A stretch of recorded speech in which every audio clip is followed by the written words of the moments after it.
KDM melakukan penertiban, pemuda ngeyel. Inilah pemuda yang ngeyel ketika KDM melakukan penertiban di bantaran sungai. Dia merasa kecewa karena penggusuran itu begitu tiba-tiba, tidak diberi kesempatan untuk berbenah, sehingga barang-barang semuanya jadi hancur, tak bisa dimanfaatkan. Sob, saya tanya, tanah pengairan untuk apa? Untuk pengairan. Terus kalau kemudian tanah pengairan dirubah menjadi toko, menjadi rumah, siapa yang korbannya? Jadi di sini kan aliran sungainya udah. Enggak, sini saya tunjuk Ya. dulu. Nih gini nih Bapak nih. Oke, siap. Gini.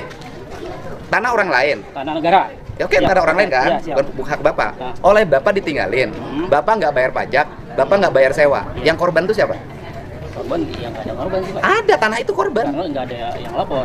Hah? Nggak ada Enggak korban. bisa, tanah itu korban. Kecuali ya negara. Enggak, bukan. Oke. Tanah itu korban. Kenapa Bapak mengambil yang bukan hak Bapak? Ya biasanya kalau korban kan itu dari sisi manusia orang. Oh, enggak, tanah Ya, juga oke, korban. siap, bisa dikatakan korban. Jadi banjir? Nah, Lahan orang lain? Jadi gini ya, saya mau nanya instruksi untuk Enggak. Harus lurusin dulu. Iya. Semua orang harus menyadari hak dan kewajibannya. Siap. Ya kan? Iya. Jadi ketika kita tinggal di tanah orang lain, mau di tanah negara mau siapapun tetap orang lain, Iya, ya kan? siap. Yang bukan hak kita. Betul. Tanah pengairan ya untuk aliran air. Iya, betul. Kemudian ketika tanah pengairan untuk aliran air, airnya nggak ngalir, airnya korban nggak? Korban. Iya, jadi bukan Bapak korban penggusuran. Iya, jadi gitu Pak. Nah, oke. Bapak orang mana? Saya orang Jamur. Jamur. Kemarin kantor saya yang di pinggir jembatan. Terus itu. Bapak di situ bikin counter. Iya betul. Ya, makanya. Kantor tinggal di situ juga. Bapak sudah tinggal di situ. Iya, jadi- counter di situ usaha, tidak bayar. Iya, Ya kan? Tidak bayar. Tidak bayar. Terus dibongkar. dibongkar. Kalau saya Jadi- balik, Iya. gimana kalau kita hitung ke belakang Bapak di situ kasih sewa? Oke siap. Saya sih cuma mau nanya Pak. Enggak. Gini, saya mau nanya. Ya, kita benerin. Iya, saya mau nanya. Ini instruksi dari siapa ya? Saya yang Mungkin instruksikan. dari Bapak. Nah, saya kan pengen tanya doang nih ya. Urgensinya gitu Pak. Urgensinya Iya. penertiban setiap orang tidak boleh tinggal di bantaran sungai yang itu tanah negara. Tanah negara. Iya. Ya kan kalau ini Pak, tanah negara kan juga bisa dimanfaatkan. Kata siapa? Iya, kata undang-undang. Nah, di Pasal tanah 3. negara yang mana yang boleh dimanfaatkan? Ya, bantaran maksudnya sungai bumi nggak boleh. iya. Nggak boleh Pak bantaran sungai. Iya emang nggak boleh. Nah, terus? Cuman kan kita, oke katakan kita salah Nah, digusur. Cuman prosesnya itu Pak, kita Senin didata. Oke, saya nanya, Bapak waktu bangun dulu Pulau Nuwun nggak sama negara? Iya enggak. Iya oke kayak gitu. Iya oke Pak. Kita nggak permisi. Bapak sama bisa negara. nggak kontrak rumah?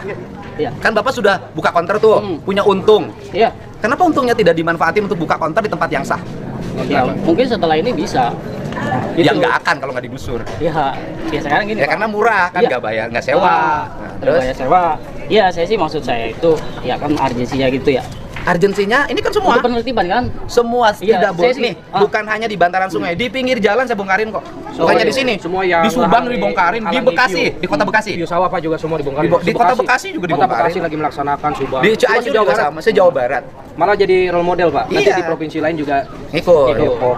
Urgensinya adalah orang tidak boleh berjualan di bantaran sungai. Sungai. Apapun jenisnya, orang tidak boleh berjualan di pinggir jalan yang itu daerah marka jalan. Kalau orang ngomongnya gini, Pak Dedi, adil dong, jangan saya aja. Pokoknya semua yang di bantaran sungai bongkar. Gitu. Iya begitu. Ya adil saya semuanya. Ya Pak Bupati. Iya betul Pak.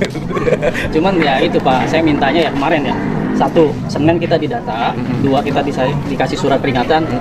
Biasanya tuh ya setahu saya itu kalau kita dikasih peringatan itu paling enggak seminggu atau 10 hari ya paling enggak 2-3 hari lah. Kita dikasih peringatan hari Selasa, Rebo itu udah dieksekusi Pak.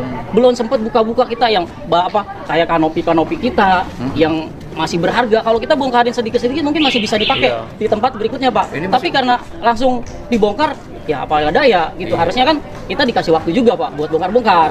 Nah, itu menurut saya ya maksudnya nggak adil maksudnya. Iya, karena Kenapa juga biasanya nggak adil tinggal di tempat negara, nggak bayar pajak, nggak ngapa-ngapain. ya oke Pak.